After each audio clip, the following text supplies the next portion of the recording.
¿Cómo crees que entiende la gente la salud mental? Pues yo creo que la gente entiende pues lo más simple. Tiene problemas de salud mental, pues básicamente que no está bien de la cabeza y da una respuesta de rechazo simplemente por el hecho de que es algo no común. Lo que tú dices, ¿no? Lo diferente asusta, puede crear rechazo y para normalizarlo hay que hablar de ello, ¿no? Y hay que perder el tabú, el miedo a hablar de las cosas. Pero hay un porcentaje importante de la población que sufre problemas de salud mental, pero la gente no habla de esto. Entonces es porque seguramente hay este estigma.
Max y Marisa. ¿Qué, Max? ¿Qué tal? ¿Vamos a ello? Sí. ¿Empezamos? ¿Te parece bien? Sí. Sí, vamos allá. Bueno, pues empezamos. Si piensas en mí, ¿qué es lo primero que se te viene a la cabeza? Se me viene a la cabeza cuando nos conocimos, el momento inicial en el que no sabía muy bien lo que estaba haciendo, pero lo hice. Bueno, lo hicimos. Bueno, de hecho nos habíamos conocido por Instagram. Sí. Y claro, normalmente no vas a ver a una persona que está como a 500 kilómetros en coche, en plan locura, llevamos como un mes hablando. Y, joder, estaba súper nervioso, recuerdo estar en el coche llamando a mi madre, a mi padre, y pensaba, esto puede salir mal por cualquier cosa. Sí, fue una locura totalmente. ¿Existe la locura? ¿Cómo la explicarías? ¿Existe la locura? La locura existe. La locura puede ser el enamoramiento, la pérdida de alguien muy querido, te puede llevar a momentos de desconexión, ¿no? O sea, yo entiendo la locura como desconexión de ese punto de equilibrio de las personas, ¿no? Pero no equiparo lo que es locura a enfermedad mental. Lo otro son enfermedades mentales, que les pusieron ese título y con equivocación. Igual que te puede tener una enfermedad de riñón, pues tienes un trastorno mental. ¿Cómo recuerdas a tu madre? Ay, esta es una pregunta que pensaba que me iba a salir, no sé por qué. Y es curioso porque siempre que la recuerdo sonriendo. Sí, la recuerdo siendo ella, feliz y con ganas de vivir, que realmente es lo que tenía. Lo que pasa es que cualquier persona que tiene ganas de vivir, pero llega un momento que quizá pues, bueno, se enfermó de una forma que no vio otra salida, pero sé que hizo todo lo posible para continuar adelante. O sea, no, a veces aquí se habla de valentía o de ser más débil cuando con el suicidio no entra nada de esto, porque la persona está enferma, no puedes calificarla con ningún adjetivo de qué valiente o qué cobarde. Así que recuerdo a mi madre como la persona que me ha dado la vida y no puedo estar más agradecida que de ella.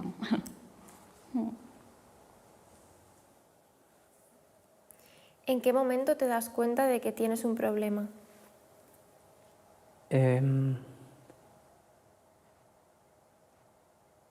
Yo creo que el problema es algo que ha estado siempre presente. Lo que pasa que creo que ha sido algo muy intermitente.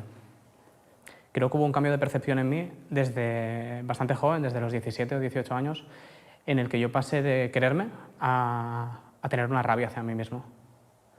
Y ese odio como que se ha ido haciendo grande. Y creo que ha habido ciertos momentos de mi vida en los que he notado que yo tenía varios rasgos que eran problemáticos para mí y para los demás. Y ahora es como que se han potenciado porque he cogido tal nivel de conciencia que no me deja vivir.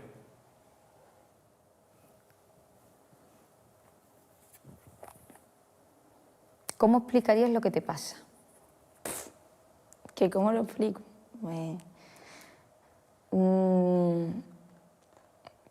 Pues tengo como una vocecita en mi cabeza que me dice que no coma y que no me veo bien, que tengo que ser perfecta y que no soy suficiente. Pero realmente o sea, eso es como la superficie, ¿no? La puntita del iceberg, como lo explicábamos nosotros. Pero realmente no es simplemente eso, pues problemas que no he cerrado y al final conductas que he ido arrastrando muchísimo tiempo, que al final llega un punto en el que se convierten en tu día a día y ya pues ahí aparece la vocecita. ¿Cómo explicarías la esquizofrenia a alguien que no tiene ninguna información de salud mental? Bueno, es también complicado, porque a veces incluso para nosotros puede ser difícil, ¿no? Y bueno, esquizofrenia significa, ¿no?, ruptura de la mente, pero básicamente sería, ¿no?, cuando tienes percepciones distorsionadas de la realidad y esas vivencias pues te llevan a actuar en conseqüència. Com és viure amb ansietat? És horrible. Jo ho odio, l'únic... Al final acabes convivint com pots. Hi ha dies més bons, dies més dolents. L'únic que jo soc molt perfeccionista amb tot el que faig i llavors pues, me costa molt. També tinc ansietat anticipativa, llavors sempre m'anticipo a les coses que m'han de passar, sempre penso més del que he de pensar i la veritat que és bastant dur. Jo hi ha molts dies que us ho dic, que dic, és que me'n vull anar a dormir perquè així deixo de pensar. Quan te n'adones que tens un problema amb els videojocs? No me n'adono al moment. És com amb la depressió, és com un camí, vaig donant-me en compte a poc, però principalment és quan el videojoc és el principal i les coses externes al que és el videojoc, fer, estudiar, treballar o el que sigui, es posa com més secundari. Allà és quan jo em dono compte que tinc un problema. Quantes hores jugaves, Max? Moltes hores, 12 hores diàries, segurament. Podia arribar a jugar.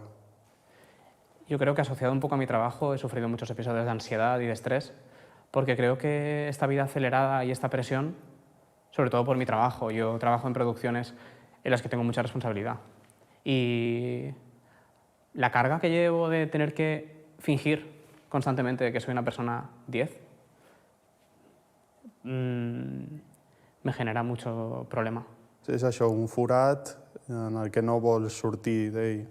En aquest cas, el meu forat era el llit. Llavors vaig agafar els videojocs i la tele i tot per oblidar-me. En el momento en el que no puedes dormir, porque tu cabeza por la noche no puede parar, de repente entro en una espiral de no salud. Y entonces pues llega lo que es la depresión, ¿no? Que es esa imposibilidad por hacer las cosas de la vida normal. Esa variable de disfuncionalidad que tienes que tratar de esconder porque la vida no te deja ser de otra forma.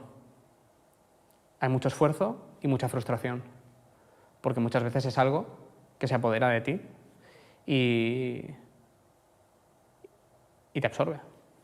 Yo tengo un problema que me encierro en mí mismo, en una burbuja, que no sé quién me lo contó esto de la burbuja. Y el Fran igual. Seguro.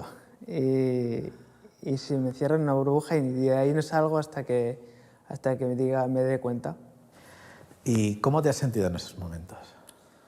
Cuando estoy en una burbuja sí que siento que a veces estoy solo y hasta que no me encaje bien todo, pues no salgo de la burbuja. Entonces, pues como me agobia un poco también, en el sentido de que, no sé, que tengo que pensar mucho en lo que he hecho mal, en lo que he hecho bien.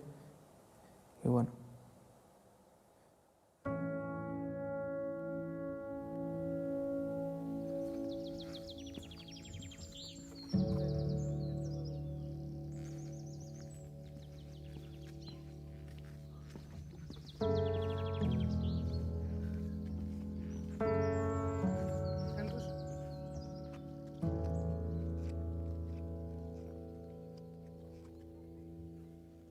Los animales, las plantas, el olor a las plantas, me hace sentir libre.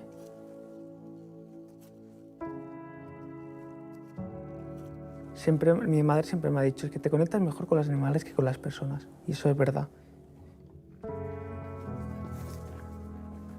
Creo que ellos te aceptan tal cual eres. Aunque no lo entiendan, te aceptan tal cual eres.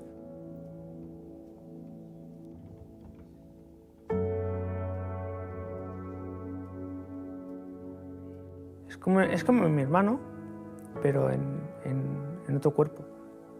Me apoya, me saca una sonrisa, juego con él. Es como un hermano para mí.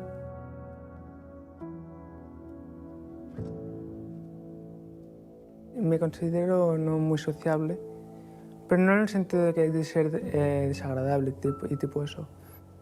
No sociable en el sentido de que me cuesta compartir mis emociones y esto. Entonces soy más cerrado, digamos.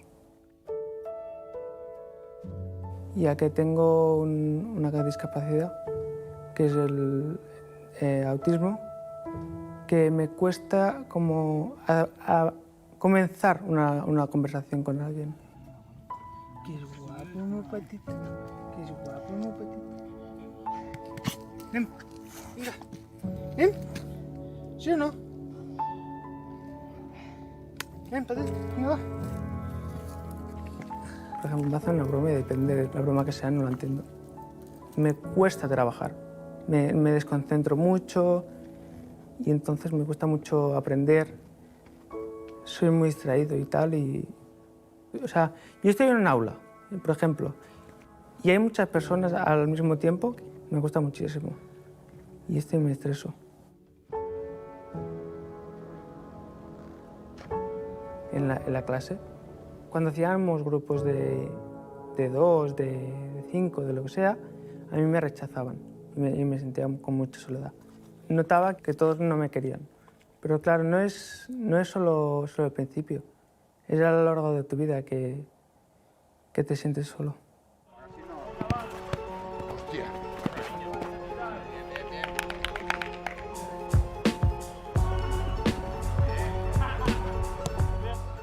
Conectar con alguien es lo que más difícil se me hace.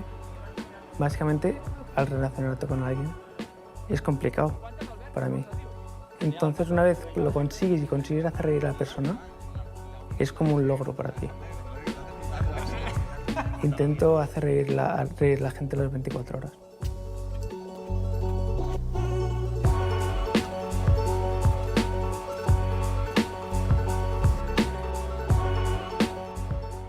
A mí básicamente la música me gusta desde pequeño. Siempre me ha gustado componer. A ver, antes escribía poemas, pero he avanzado un poco más allá y he puesto una base a mis poemas. Si estoy triste, pues escribo canciones tristes. Yo creo que si no expreso lo que siento, es como guardarlo en ti mismo y guardarlo hasta que explotes con alguien. Pongo orden a mi cabeza porque sé que me ayuda bastante y eso me gusta. Tengo a mis padres de acogida, tengo a mi pareja, tengo a mi perro. Es que básicamente se puede decir que lo tengo todo. Con lo poco que tengo, pero soy feliz.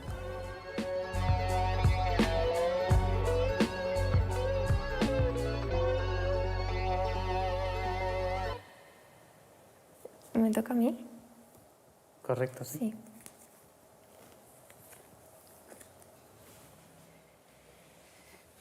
¿Te da miedo lo que me pasa? ¿Por qué? Sí, he tenido muchas situaciones de tener miedo. ¿Por qué? Pues porque hay veces que, bueno, yo sé que a mí jamás me vas a hacer daño, pero me da miedo que te lo hagas a ti. Y he sentido pánico muchas veces de ver que no estabas controlando la situación y de que podías hacer algo y hacerte daño. ¿Has sentido miedo en algún momento? Por supuesto. Sentí miedo cuando mataron, que solo tenía 15 años. Me pincharon y estuve 12 horas inconsciente. Ese fue el momento que he tenido más miedo, por el no saber. Claro, yo estuve 12 horas inconsciente. Y más veces he pasado miedo, claro, por supuesto, pero ese fue el miedo más intenso y el miedo más... Te afectó mucho, ¿no? Esa fue la espina más profunda que tengo, claro. Yo a veces, yo te digo, como psiquiatra, a veces me cuesta... Son situaciones que son muy difíciles. Y es como el último paso, que se tiene que hacer cuando todo lo demás ha fallado y cuando hay un riesgo para uno mismo o para los demás. Para mí la enfermedad es como un dragón que tengo dentro. Pero de repente hay veces que te ataca. Y bueno, es un poco como el escorpión, no? Que se puede herir a sí mismo. Vaig tenir molta por quan me vau portar al metge i la doctora em va dir que realment que estava molt prima ja i que tenia el cor que m'anava lent i que em va donar proteïnes que si no començava a menjar que m'haurien d'intubar. I aquí vaig veure jo que dic, no me'n surto. Vaig pensar, aquí s'ha acabat, dic, ja està, perquè jo no em veia capaç de menjar i vaig pensar que aquell era el moment que determinava que ja s'havia acabat tot.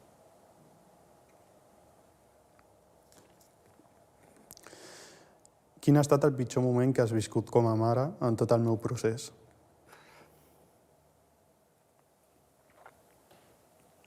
Molts. El pitjor, el primer ingrés, perquè desconeixíem on et portaven, els ingressos, la decisió d'anar a un centre de dia o no, la decisió de continuar amb aquell equip de metges, la decisió de canviar-lo, tot han sigut decisions que tu penses que se t'estan anant de les mans, perquè en cap moment vam tenir la sensació que estaven fent las cosas bé. ¿Qué fue lo primero que sentiste con la pérdida de tu madre? Es que lo primero que es que no sientes nada. O sea, es un shock que no te permite sentir, porque si no... Yo tenía miedo incluso de sentir porque pensaba que si no me voy a volver loca. Si sintiese... O sea, uno de mis grandes pánicos era de algún día despertarte y ser consciente de todo, cuando te das cuenta que luego no es así, ¿no? Que el cuerpo es muy sabio y la mente también, y todo es progresivo, todo el proceso del duelo. Pero lo primero que pensé es como, bueno, esto no me está pasando a mí. Esta incredulidad de las cosas malas le suceden siempre a los otros y a mí no, porque yo soy buena persona. pues lo primero es eso de no puede ser. Para mí he perdido a uno de los pilares más importantes de mi vida. Un sentimiento que tengo mucho es de soledad en ese sentido, y aunque tengo una familia increíble y que me quieren muchísimo, no es lo mismo un padre que una hermana, no es lo mismo un amigo o una amiga que una hermana, ¿no? ¿Has entendido siempre tu enfermedad?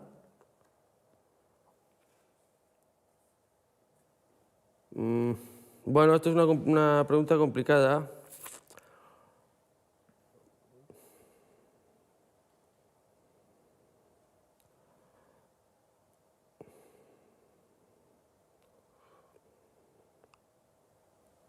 No, yo creo que no. No sé, sabia que algo no anava bé, però com a que tampoc ho deia perquè no sabia si era jo, no sé, era una sensació molt rara i com a que no ho entenia què em passava. I quan me van diagnosticar pues, el TOC i el trastorn d'ansietat generalitzada, tampoc no entenia el que era, saps? O sigui, a mesura que ha anat avançant tot, he anat entenent què és el que tenia. El que tu tens és una cosa que no és una malaltia que tu estàs constipada i dius, mira, te prens aquest medicament i ja estarà. És una cosa que té alts i baixos, dies estàs bé, dies estàs malament, i costa una mica d'explicar, i, bueno, explicar ho expliques, però a vegades costa que ho entenguin. D'entrada, no entens ni acceptes que un fill amb 14 anys, amb tota la vida per davant, amb una casa, uns estudis, uns pares, no s'entén que no estiguis bé. Fins i tot jo, que he viscut més coses a l'entorn amb la família, però no ho entens. Quan te toca el teu propi fill no ho entens. Després sí. ¿En algún momento de todo este tiempo te has sentido culpable? Sí. Sí, de hecho creo que la culpa es uno de los sentimientos que más te dominan en el proceso de duelo por suicidio especialmente, porque es que no comprendes las situaciones, cómo puede haber pasado esto y de alguna forma piensas que tú podrías haber hecho alguna cosa para evitarlo. Así que sí, me he sentido culpable muchas veces, pero luego me he dado cuenta que realmente la culpa es un sentimiento que pocas veces está justificado, ¿no? O sea, me queda más el amor que no la culpa. Porque de hecho yo creo que ella nunca me culpabilizó de nada. La culpa siempre es como más propia. Ella, si alguna vez me ha culpabilizado de cualquier cosa, seguro que me ha perdonado ya. Así que solo falta perdonarse a uno mismo con esto de la culpa. Al principi et sents culpable sempre, a totes hores. Què he fet jo perquè ella estigui així? Fins que et dones compte que si jo no em deixava, o el teu pare, si no ens deixàvem de sentir culpables, no et podíem ayudar. Yo también he tenido este sentimiento de culpabilidad. Siempre te queda el sentimiento de qué más podría haber hecho. Pero también cuando compartes esta experiencia con otras personas y como tú decías, haces lo mejor que sabes y lo mejor que puedes, ¿no? Y si una persona se quiere ir, se irá de una forma u otra, por mucho que tú le ayudes, lo intentes o hagas todo lo mejor que sepas por ella. Me siento culpable de no estar bien el 95% del tiempo. Hay un 5% del tiempo en el que soy capaz de sacar algo de ello. Y es cuando soy capaz de expresarme, de crear, de difundir, de ponerlo sobre la mesa y usarlo. Porque es algo que es potente. Pero la culpa es algo que tenemos que aprender a liberar. Porque cuando vives con esa carga hay mucho agotamiento. Y cuando vives cansado y harto es imposible. ¿Qué sientes cuando te das cuenta que tengo el mismo problema que tú? Pues lo primero que sentí fue culpabilidad, muchísima culpabilidad. y mucha responsabilidad. Porque yo no quería ni por asomo que te pasara lo mismo que me pasaba a mí, o que me había pasado, o que me pasa a mí, ni por asomo. Pero sí mucha culpabilidad y mucho decir, Dios mío, si llevo toda la vida restringiéndole en la alimentación, llevo toda la vida diciéndole que estaban en sobrepeso, que no debían comer esto, que no tenían, ¿sabes? Que tenían que ser ordenadas, que tenían que que tenías que acostarte hasta ahora, que era inflexible, que... entonces todo eso es como si me hubiera dicho, lo has hecho fatal, ¿sabes? Lo has hecho fatal, fatal, fatal, fatal.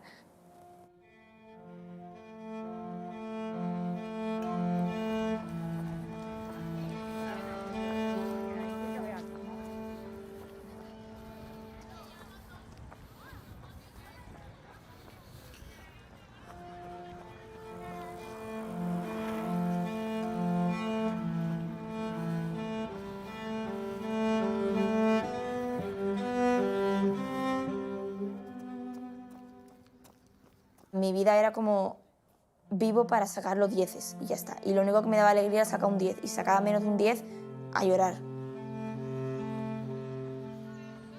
Cuando fallo, decido que no puedo fallar nunca más.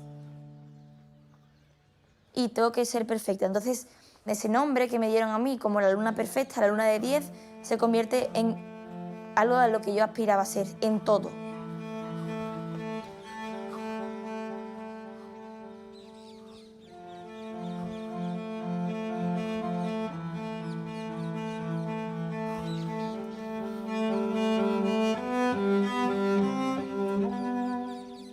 Tener el mejor cuerpo, tener la mejor cara, tener el mejor no sé qué, todo. Completamente perfecta, como si estuviese hecho de plástico.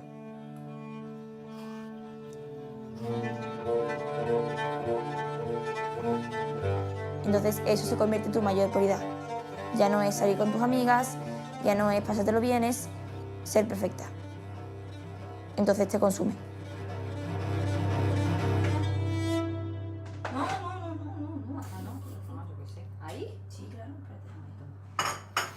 Criarse en una casa en la que la madre tiene un trastorno alimentario, eso desarrolla patologías.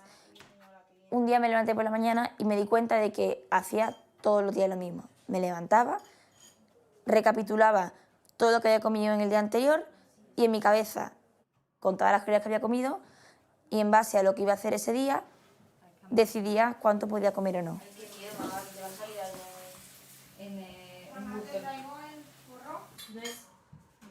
Mi madre ha sido lo mejor y lo peor para mi enfermedad, porque me inculcaba cosas que no estaban bien, pero después el ejemplo que ella tenía cuando decidió empezar a curarse me lo inculcaba a mí, entonces cambié de perspectiva.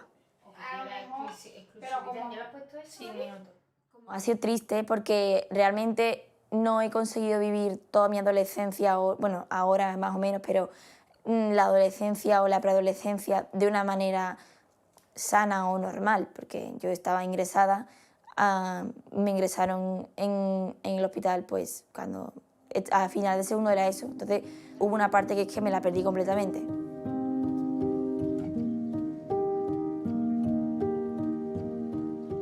Instagram, las redes sociales, todo eso te puede destruir, porque al final tú ves todos los días ese barriga plana, ese pierna no sé qué, esa cara, ese pelo. Empiezas a comparar tu vida con la de ellos. Entonces ya sientes esa presión interna que tu vida tiene que ser así. Entonces al final eso te puede consumir y más si eres joven. Tardó un año en el eso, interiorizar que me iba a ver un momento de mi vida en el que iba a ver un examen o iba a verme en el espejo y me iba a gustar. Pasar de no poder mirarme en el espejo a que me saquen en terapia, me pongan delante de un espejo, me digan, ¿qué ves? Y yo decir, por fin, una vez después de casi un año, que me gustan mis piernas. Hay un punto en el que la exigencia se convierte en algo malo porque dependes de eso y tu humor Y tu forma de ser y tu estabilidad mental y emocional depende de eso. Depende a lo mejor de un número en un peso, depende de un número en un examen, depende del número de amigos que tengas. Mi valor como persona no depende de un 10 en un examen o de un número en un peso, de cuántas veces he dicho una pregunta bien. En el momento en el que tú cambias tu perspectiva, la autoexigencia empieza a bajar por sí sola. Yo creo que no me he sentido más feliz y sobre todo también como más a gusto conmigo misma en mi vida, porque al final, en el momento en que tú te aceptas como eres, dejas de compartir con los demás. Estás más tranquilo y vives mucho más en paz que antes porque no tienes esa necesidad de ser perfecta.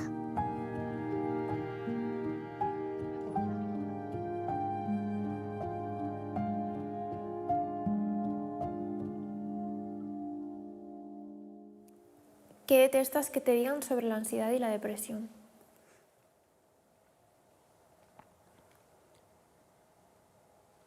Yo creo que lo que más detesto sobre cómo se habla de esto es que como es imposible de medir, muchas veces comparamos. Este tiene más derecho a estar triste porque se le ha muerto el padre, este tiene más derecho a tal, o tú tal, o hostia. ¿Qué comentario que te hayan hecho sobre nuestro trastorno te ha hecho más daño? Dios, pues...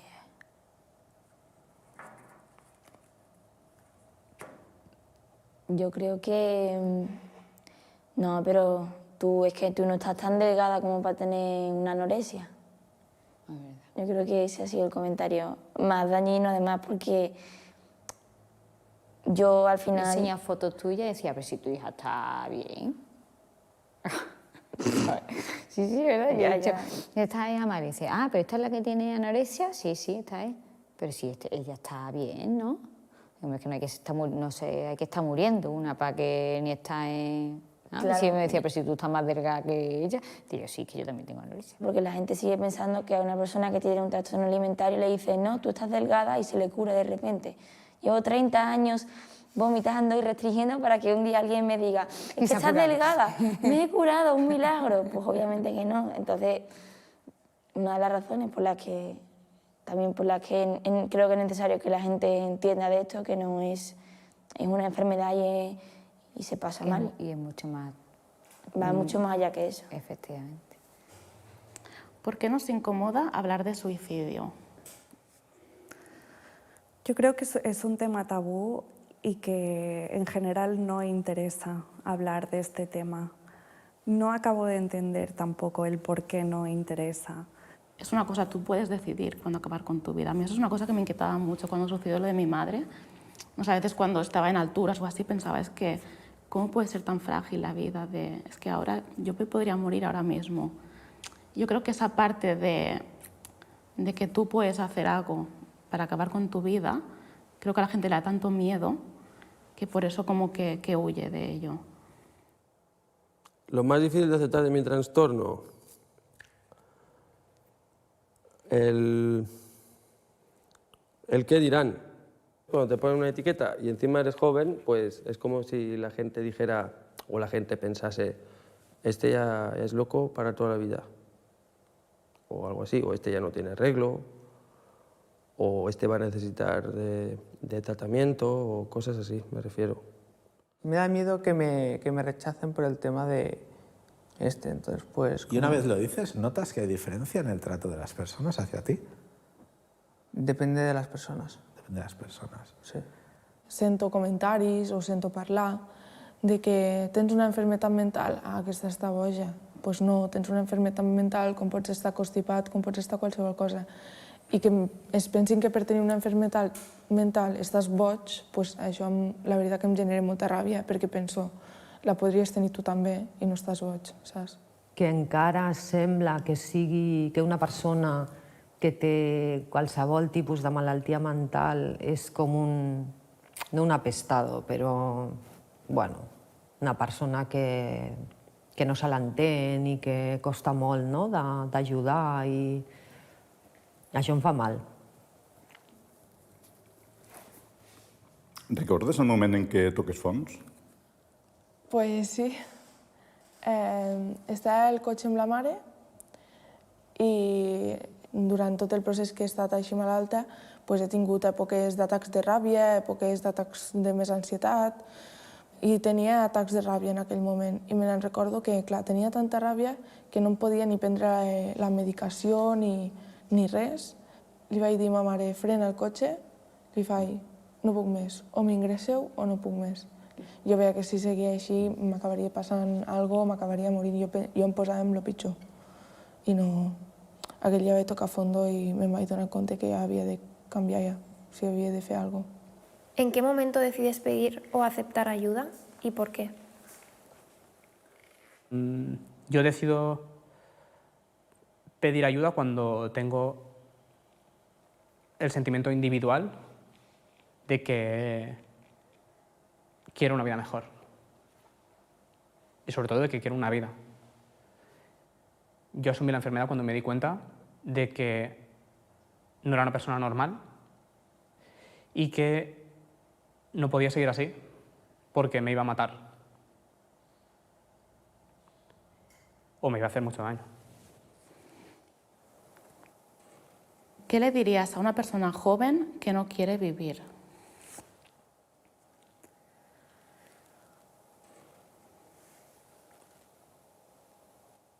Primero de todo, que se deje ayudar.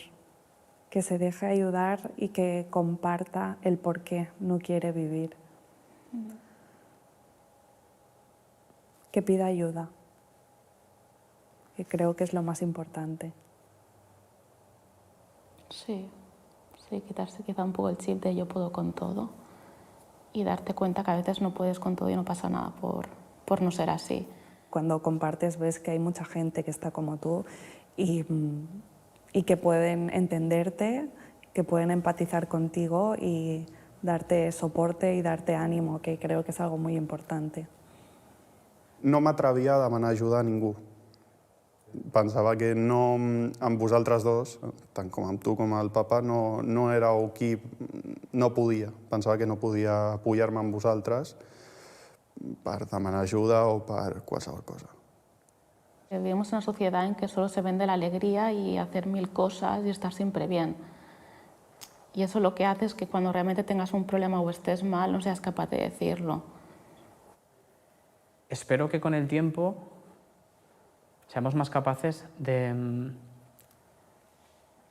parar, de encontrar esa fórmula de decir, voy a permitirme el lujo de no ir a trabajar hoy, porque me duele aquí.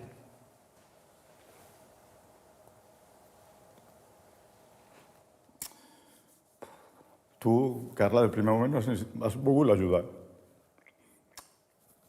Tu quan vas dir, és que necessito ajudar, i vas dir, ingresseu-me, sisplau. Tio.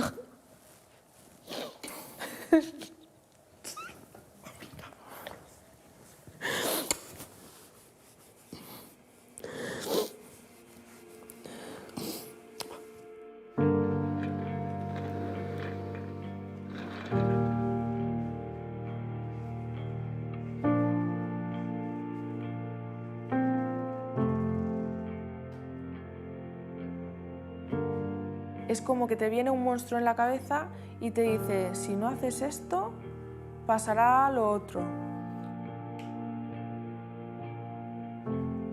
Yo, por ejemplo, dejaba los zapatos al lado de la puerta porque pensaba que si no iba a vomitar. Que no tiene sentido una cosa con la otra, pero a mí mi cabeza me decía esto. Entonces, para yo calmar el monstruo que tenía en mi cabeza, lo que hacía era hacerle caso a mi cabeza, lo que me decía, y así lo calmaba, pero lo calmaba durante un momento. El monstruo siempre vuelve, y entonces tienes que aprender a decirle no, no lo voy a hacer, porque ni que lo haga, primero que no tiene sentido, y si tiene que pasar algo, va a pasar. El número de volumen de la tele tenía que ser siempre impar, el mando tenía que estar siempre recto. Entonces llegaba un momento que tenía que hacer un ritual o tenía una manía para todo lo que tenía que hacer y ahí es donde te das cuenta que el TOC no te deja vivir. Yo desde el principio Dije, yo me quiero curar y quiero estar bien conmigo misma y quiero dejar de estar así. Mamá. Al principio la verdad que me costaba mucho porque me ponía a llorar, decía no, me cogían ataques de ansiedad muy fuertes porque es que no podía, tenía que hacer la manía porque es que pensaba que me iba a pasar algo. Le veí de la Lluïsa. Necesité ayuda de terapeutas, de médicos y al final pues lo conseguí. Buena tarde. Bon dia és. Y comeré tarde. Ja te'n recordes tu? No ens van dir. Yo me exijo mucho, entonces cuando veo que no estoy bien, me exijo que tengo que estar como si todo estuviese bien. Y al final tengo que aprender que hay días en los que no estás bien y se tiene que aceptar. Es importante dar espacio también a la tristeza, darte como un espacio para expresar tus sentimientos y dejarte estar como tu cuerpo pide que estés, ¿sabes? No reprimirte las cosas.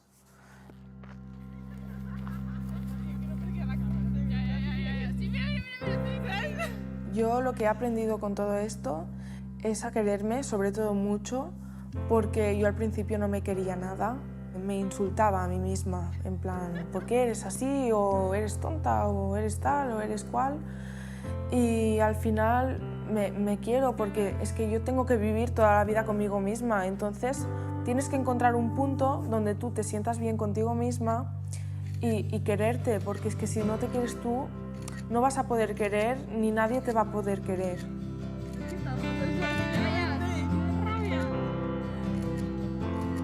Y bueno, sí que hay momentos en los que pensaba que no llegaría a curarme y hay momentos en los que tenía unas ganas de comerme el mundo y pensaba que me curaba ya y dependía mucho del día. Y entonces mi motivación en los días que estoy mal o que estaba mal era pensar en el futuro y pensar, va a llegar un día que vas a estar bien y vas a estar tan orgullosa de haber conseguido lo que has conseguido que va a merecer la pena haber pasado por todo esto. Aún me queda mucho por llegar a estar completamente en paz y bien, porque no es algo que se me va a ir del todo. El triunfo llegará cuando yo aprenda a convivir bien, sanamente con la ansiedad y el TOC.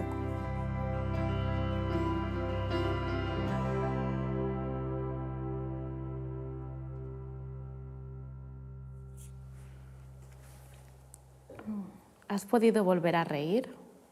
Sí, por supuesto. He podido volver a reír y yo creo que es imprescindible volver a reír. Cuando sientes un dolor tan profundo como el nuestro, es como que el abanico de las emociones se expande mucho, ¿no? Si eres capaz de llegar pues tan en el pozo y sentirte tan desolado, pues también puedes tener momentos realmente de plena felicidad, que posiblemente no eran como los de antes, porque te das cuenta que antes eran como más vacíos o más superficiales, en cambio ahora son más reales, yo creo. Cuando te ríes realmente porque te quieres reír y tal cual, ¿no? Eres más espontáneo, es como no tienes que pedir ni perdón ni permiso para nada, eres más tú. ¿Qué te ha ayudado a salir adelante? Me ha ayudado a salir adelante el pasado. Saber que yo he sido capaz de cosas increíbles y que además son cosas que nadie te va a quitar. A mí me sirve mucho haber estado muchos años luchando y haber conseguido cosas. Me ayuda a pensar que si he sido capaz, voy a ser capaz, porque tengo la voluntad, tengo las ideas, tengo la energía. ¿Qué has aprendido de tu proceso? He aprendido a aceptarme a mí mismo, en el sentido de que tengo aspecto autista y me da igual lo que me digan y yo lo tengo y soy feliz con ello y punto. Bueno, he aprendido a creer más en las personas, en la bondad de las personas. He après que en aquesta vida tot té solució. Ja saps, com sempre dic, menys una cosa. A part de tot això, sobretot, estimar-nos més. Desde la perspectiva de casi 5 años que ha sucedido esto, yo creo que realmente lo único que perdí fue a mi madre, que todo lo demás ha sido ganancias, totalmente. Porque me he dado cuenta de quién sí y quién no es para mí. La muerte de mi hermana ha servido para acercarme mucho más a mi padre. Nosotros te diría que pocas veces nos habíamos dicho te quiero y ahora nos lo decimos. Que pocas veces nos abrazábamos y ahora lo hacemos. Yo siempre hago la broma. Mi padre, estoy segurísima, no tengo ninguna duda que me quiere muchísimo, pero muchas veces yo soy muy cariñosa y siempre le abrazo.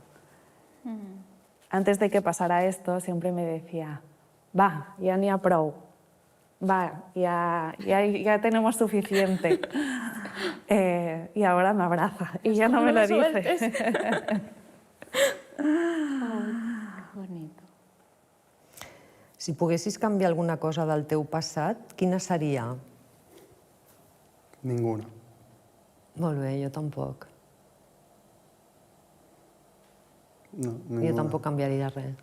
Al final, hem passat per lo que hem passat i ja està. Tornaria a passar per lo mateix.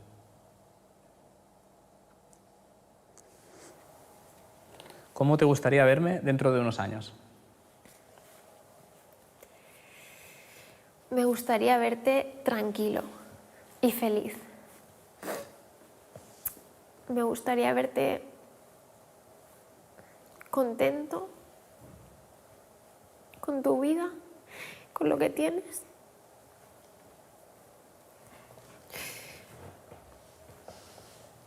Sobre todo me gustaría ver que te quieres.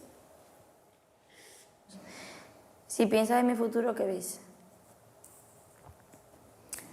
Pues yo veo una chica sana,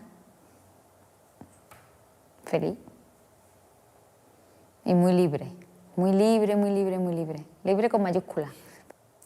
Yo creo que todos tenemos derecho a vivir una vida. Porque si algo me ha enseñado la salud mental es que todos valemos. Y que en el mundo hay sitio para todos. Todos tenemos capacidades diferentes.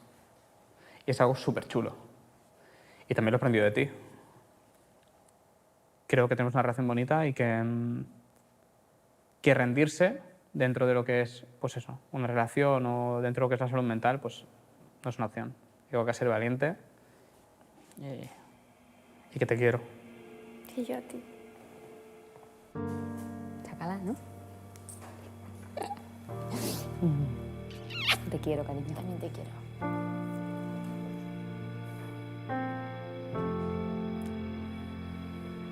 Oh, you bring me sadness, bring me joy, but all I end up is played like a toy. I'm choking, I'm drowning, I cannot smile, I can't breathe. Darling, please let me out, 'cause I can't feel. The darkness in me is getting brighter. The feeling of hope is finally here, but I don't know how I can feel so much. But just watch me get older, get sane, don't give up. It's the fears in my heart, they can't be tamed. Oh, I'm ashamed,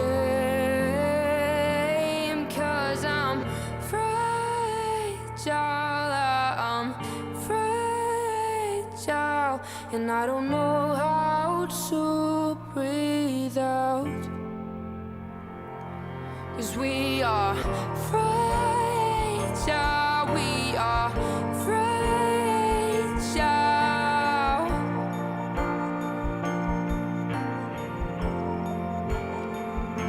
And I am fragile, I'm fragile.